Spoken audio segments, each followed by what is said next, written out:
Assalamualaikum warahmatullahi wabarakatuh. Alhamdulillahirabbil alamin, asyhadu an la ilaha illallah wa asyhadu anna Muhammadan abduhu wa rasuluh. Allahumma shalli ala Muhammad wa ala ali Muhammad, amma ba'du. Perkenalkan, nama saya Muhammad Arfi Nafaza dari kelas 8B. Di sini saya akan membuat video passion presentation dengan tema olahraga bulu tangkis.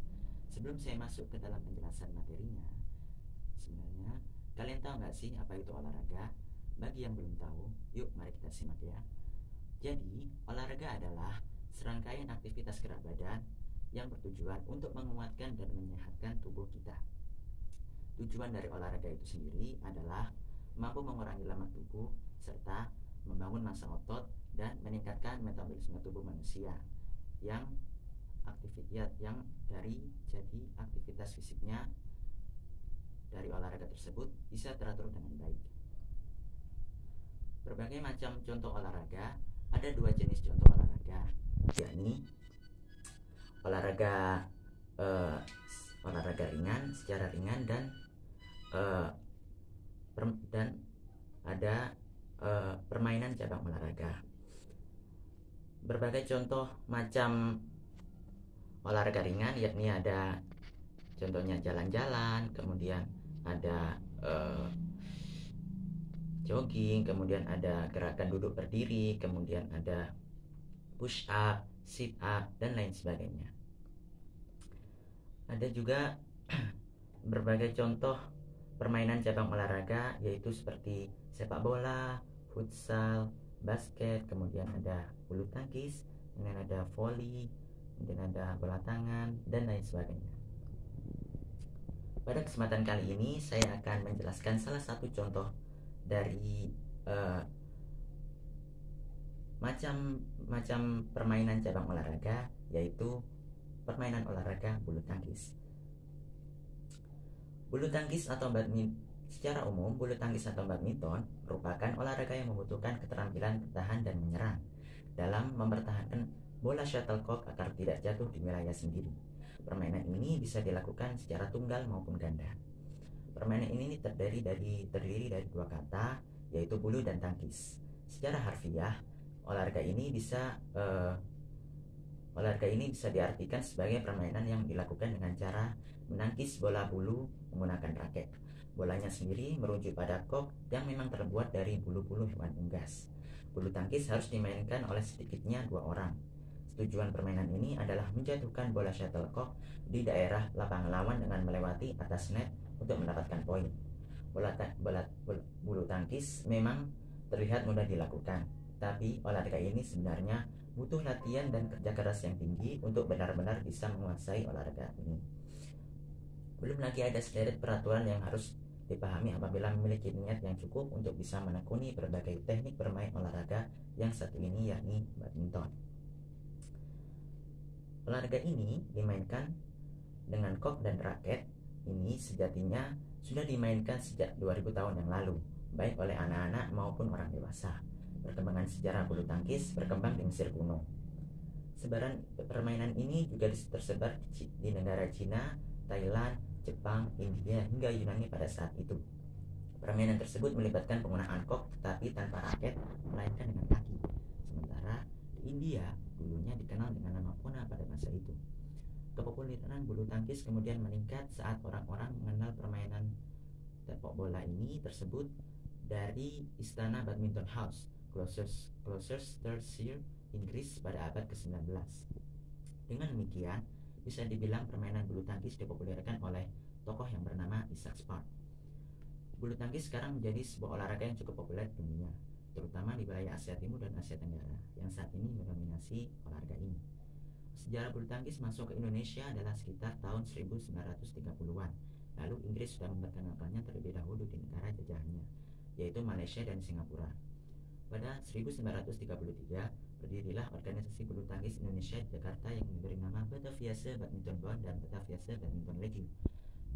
Keduanya kemudian bergabung menjadi satu organisasi bulu tangkis yang solid.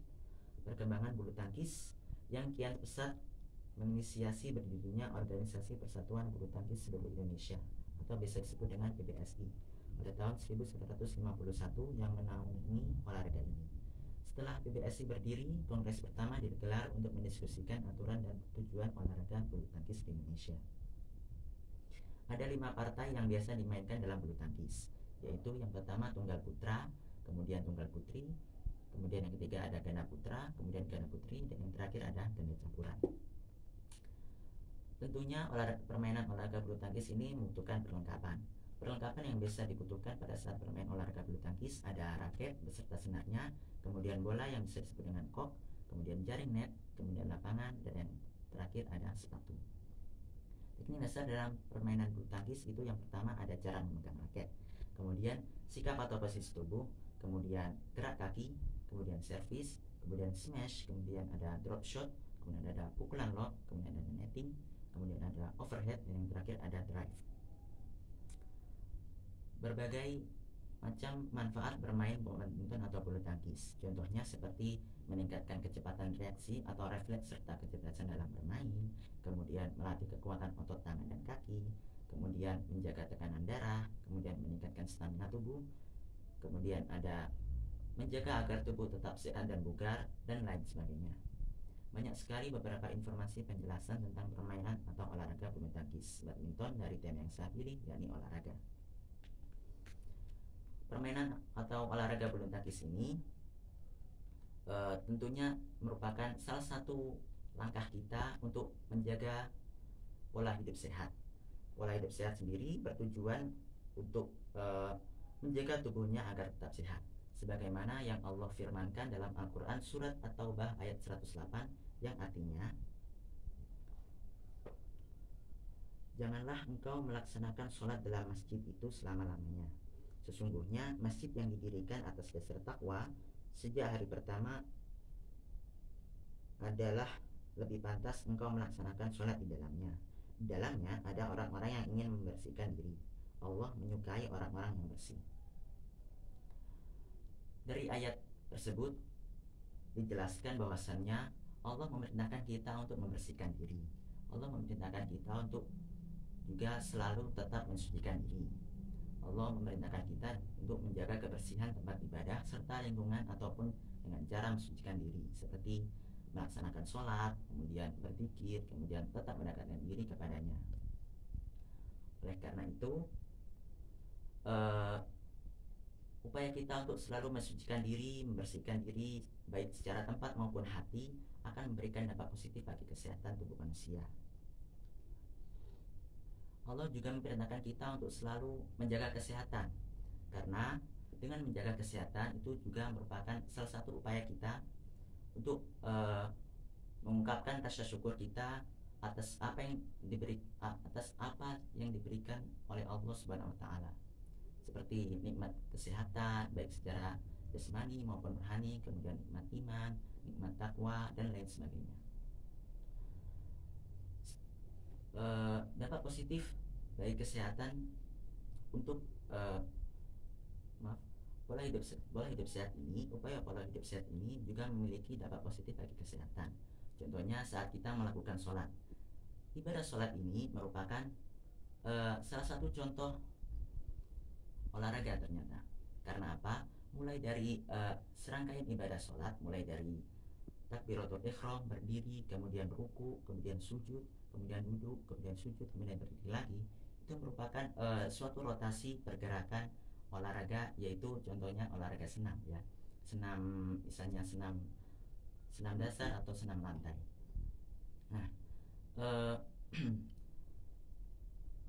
sholat ini juga memiliki ibadah sholat ini, karena ibadah sholat ini merupakan contoh olahraga juga, karena juga memiliki dampak positif bagi kesehatan. Dampak positifnya adalah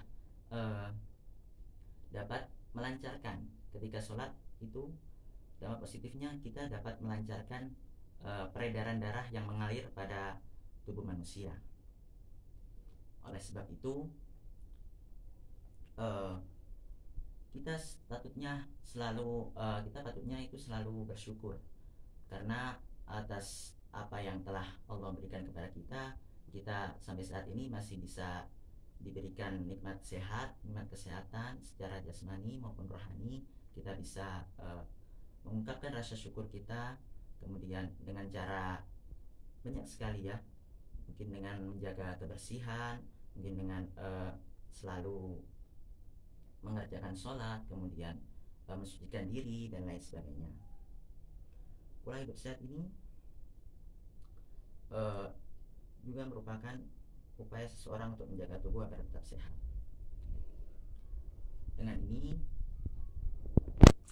Dengan upaya kita selalu mengerjakan sholat, kita juga disampaikan dengan selalu mengungkapkan rasa syukur kita atas apa yang telah diberikan Allah kepada kita. Baik, demikian demikian materi passion presentasi yang dapat saya sampaikan. Apabila ada kesalahan kata maupun ucap, saya mohon maaf yang sebesar-besarnya. Baik, terima kasih atas perhatiannya. Akhirul kalam, wabillahi taufiq wal hidayah, nasrun minallah, ihdinas siratal mustaqim. Saya akhiri, wassalamualaikum warahmatullahi wabarakatuh.